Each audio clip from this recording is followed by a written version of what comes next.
नमस्कार, सुस्वागतम, वेलकम, अभिनंदन। मैं हूं डॉक्टर वायरा की। कैसे हैं आप लोग? सबसे पहले भाई दूज की हार्दिक शुभकामनाएं। सभी भाइयों को, बहनों को इस पर्व की बहुत बहुत शुभकामनाएं। इसके साथ साथ आज दीपावली का भी अंतिम दिन है जब दीपावली संपूर्ण होती है। लेकिन सही मानों में कुछ उपाय अगर आप नहीं कर पाए हैं और आपके कुछ उपाय रह गए हैं तो उन्हें आप देव दिवाली पर कर सकते हैं। 29 नवंबर को व्रत वाली पूर्णिमा है और 30 तारीख को देव दिवाली है। आइए आज की कहानी सुनते हैं। आपको पता है कि सूर्य देव के 3 बच्चे थे, यम, यमुना और शनिदेव।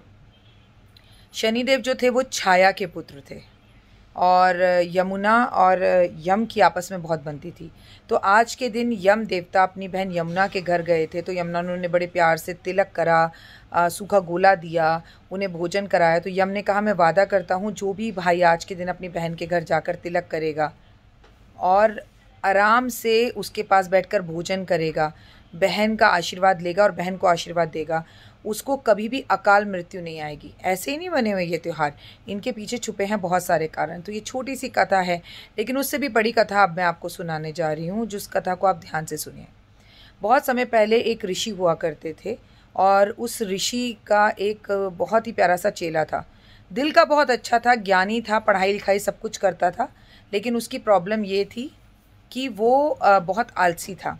आलसी होने की वजह से वो हमेशा लेट सोकर उठता था, कोई काम समय पर नहीं करता था, सर पर हमेशा हाथ रख कर बैठा रहता था, परेशान रहता था और इस वजह से ऋषि बहुत परेशान थे।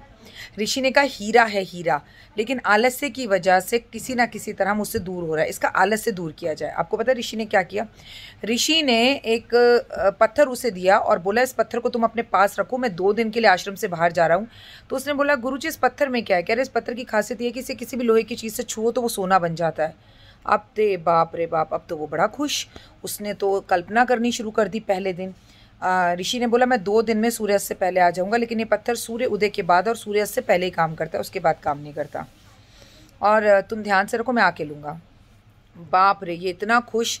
ये कल्पनाओं में एक दिन बीत गया कि मेरी गाड़ी होगी, मैं अपनी गाड़ी को इसे टच करा दूंगा, वो सोने की हो जाएगी, नौकर चाकर होंगे, बिस्तर पे ही पानी पीऊँगा, मैं तो कोई काम अपने आप नहीं करूँगा, बीवी होगी, एक नहीं मैं 2 शादियाँ करूँगा। करते करते एक दिन कल्पनाओं में बीत गया और ये बाज़ार जाकर सोना मतलब जो इसको ख़रीद कर लाना था, लोहा, कि लोहा ख़रीद कर लाऊं तो सोने से टच कर दूं तो मैं अपने एक कमरा बंद कर लूं। लेकिन ये बाज़ार नहीं गया, आलस। अगले दिन सुबह ये उठा, इसने भोजन बनाया, बोला भोजन बनाया है तो खा लेता हूँ। खाकर भोजन दोपहर का ये सो गया। जब ये शाम को उठा तो सूर्यास्त हो चुका था और दूसरा दिन भी ख़त्म हो चुका था। अपने आलस की वजह से इसने सर पकड़ लिया, बोला ओए होए, अब क्या होगा? अब तो मैं बाज़ार से जो है लोहा ख़रीद कर ही नहीं लाया। जब मैं लोहा ख़रीद कर ही नहीं लाया तो मैं इसको छूँगा किससे? खैर वो भागा, अफरा तफरी में सूर्यास्त होने वाला था। उसे रास्ते में गुरुजी मिल गए। गुरुजी से कहने लगा, मुझे 1 दिन का समय और दे दो, और 1 दिन का समय देने से मैं बाज़ार से लोहा खरीदूँगा और उसे सोना बना लूँगा। गुरुजी ने कहा, अब ये नहीं हो सकता, और उससे वो पत्थर छीना और गुरुजी ने ले लिया। वो अपना सर पकड़ कर रोने लगा।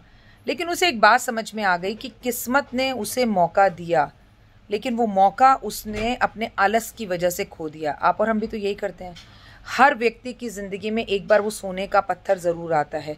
हर व्यक्ति को ज़िंदगी में एक बार मौका ज़रूर मिलता है, लेकिन कभी शक कर कर, कभी घमंड में, कभी आलस कर कर, कभी देर कर कर, कभी सोचते सोचते ही पहले मैं ट्रेन छूट जाती है। तो आप अपने हाथ से कोई मौका ना जाने दें।